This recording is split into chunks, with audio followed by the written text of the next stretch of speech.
তাদের মতো লোক দাঁড়ায় বাংলাদেশের হাজার হাজার আলেমকে অত্যাচার করেছে, করেনি?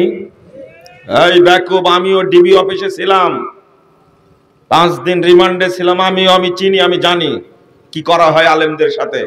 তবে আলহামদুলিল্লাহ, ভয়ে হোক কি কারণে জানি না, আমার সাথে তারা ভালো ব্যবহার করেছে, আমার কথাগুলো শুনেছে। ওই 3 জনকে ওখানেই পড়াইছি আলহামদুলিল্লাহ। বহু আলেমকে, আলেমদের নামে মিথ্যাচার করা হয়েছে। কারা করেছে? বাংলাদেশের 5-8টা কিছু সাংবাদিক আছে যারা হলো ভারতের দালাল আর আমেরিকার দালাল। এই দালালরা বাংলাদেশের বিরুদ্ধে ষড়যন্ত্র করে। এরা সাংবাদিক না, হলো সাংঘাতিক। এরা চায় না বাংলাদেশ স্বাধীন থাক, এরা চায় বাংলাদেশ ইন্ডিয়ার অঙ্গরাজ্য হোক।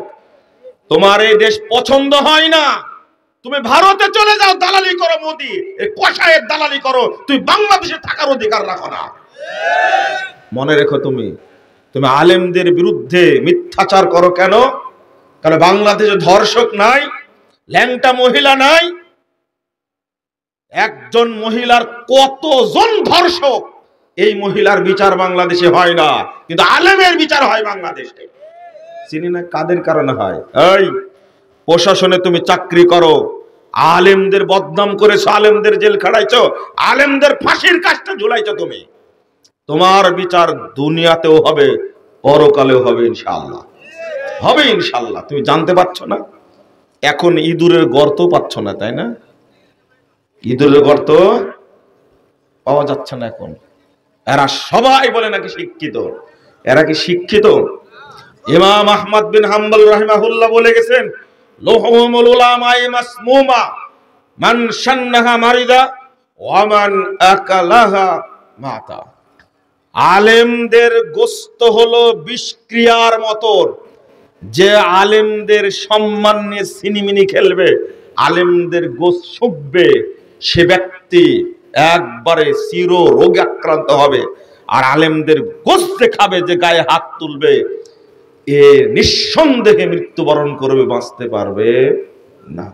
আলেমদের মর্যাদা নিয়ে সিনিমিনি খেলা করেছে যারাই করেছে, এমপি হোক, মন্ত্রী হোক, সে ডিসি হোক, এসপি হোক, তার বিচার দুনিয়াতে হবে ইনশাআল্লাহ, হবেই। আল্লাহ তুমি এদের বিচার করো। বড় আলেম মামুনুল হককে যখন গ্রেফতার করা হলো, আলেমের মর্যাদা নিয়ে মোহাম্মদপুর মসজিদে আমি খুতবা দিলাম, তখন আমাকে কয়েকটা গোয়েন্দা সংস্থার লোকেরা এসে এমন হয়রানি করলো। আমি যাব প্রোগ্রামে, বলছে না, একটু আপনার সাথে কথা আছে।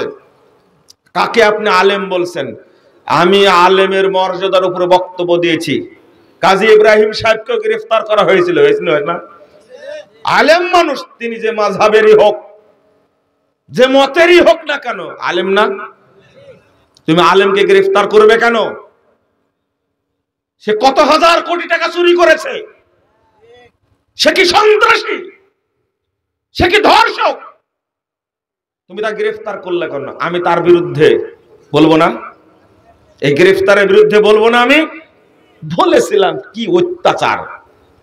আমাকে বলছে আপনি তো কোনো দলের না, দল করেন না, কিন্তু তাদের পক্ষে আপনি কথা বললে কেন?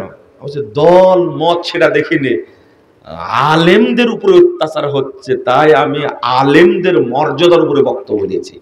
কি ধরাই যে ধরে বক্তব্য, তাদের মুখ থেকে বের হলে যেটাই বের করি সেটাতেই ধরে, তাদের মুখে মেনে নেয় না। শুনুন, রাগ করবেন না, এই হাফেজরা বের হলো, এরাই জাতির সম্পদ হবে ইনশাআল্লাহ। আর প্রতিজ্ঞা করেন আজ থেকে। গতকালকেও বলেছি, আমি বলছি, মুসলিমের বাচ্চা যদি আপনি হন, নিজের কোন সন্তানকে এই কুফরি শিক্ষা ব্যবস্থায় স্কুল কলেজে পড়াবেন না, খবরদার। এটা আমার নিষেধাজ্ঞা না, এটা আল্লাহর নিষেধাজ্ঞা, রাসূলের নিষেধাজ্ঞা। কারণ এখন মাদ্রাসায় পড়ার পরে ইঞ্জিনিয়ার হওয়া যায় না, ডাক্তার হওয়া যায় না, সচিব হওয়া যায় না। কি হতে চান আপনি? বিচারপতি হতে চান? হওয়া যায়। কানাডায় পাঠাতে চান, আমেরিকায় পাঠাতে চান, অবশ্যই পাঠানো যাবে। আপনি আগে বেসিক জ্ঞান, তাওহীদের জ্ঞান দিয়ে দেন। আগে আপনি তাকে কোরআনের হাফেজ তৈরি করছেন না আলেম তৈরি করেন। একবারে দাওরা হাদিস পর্যন্ত পড়ান, ইন্টার পাস করান, তারপরে ওকে ইংরেজি শিক্ষা দেন। এই একবারে প্রত্যেকটি জায়গায় কিছু কিছু জালেম বিদায় হয়েছে, কিন্তু প্রত্যেকটা সেক্টরে দুর্নীতিবাজ নাস্তিক এই বাংলাদেশের শত্রু প্রত্যেকটা জায়গায় বসে আছে, এখনো সরেনি। দেখেন না সচিবালয়ে আগুন ধরা দিছে, সচিবালয়ের আগুন নিভাতে 10 ঘন্টা সময় লাগে। কাকে শিখাও? ও গোয়েন্দারা কাকে শিখাও? তোমাদেরকে দেখতে পারি না কেন জানো? এনএসআই হও, ডিজিএফআই হও, সিআইডি হও, ডিবি হও, সিটিএসবি হও, যে ঘোড়ার ডিমে হও না কেন, তোমরা শুধু আলেমদের ব্যাগে বোমা খোঁজো, ককটেল খোঁজো। কিন্তু 10 ঘন্টা লাগলো কেন সচিবালয়ে আগুন নিভাতে? তুমি কাকে শিখাবে? সচিবালয়ের আগুন নিভাতে 10 ঘন্টা লাগবে কেন? এই তদন্ত করে কে বের করবে? 57 জন অফিসার বিলখানায় মারা গেছে। ব্যাকুব কোথায় গেছিলে তুমি সেই সময়? আজও বের করতে পারে না গোয়েন্দারা এই 57 জন অফিসারকে কিভাবে মারলো, কারা মারলো, বের করতে পেরেছে? কেন জানেন? এরা সব অভিশপ্ত। কি অভিশপ্ত? এদের উপরে আল্লাহর রহমত নাই, গজব আছে। কি আছে? দুনিয়াবি শিক্ষায় শিক্ষিত হয়েছে যে এখনো পেশাব করতে জানে না। বললাম না, রাগ করলেন আপনারা? পেশাব করতে জানে না।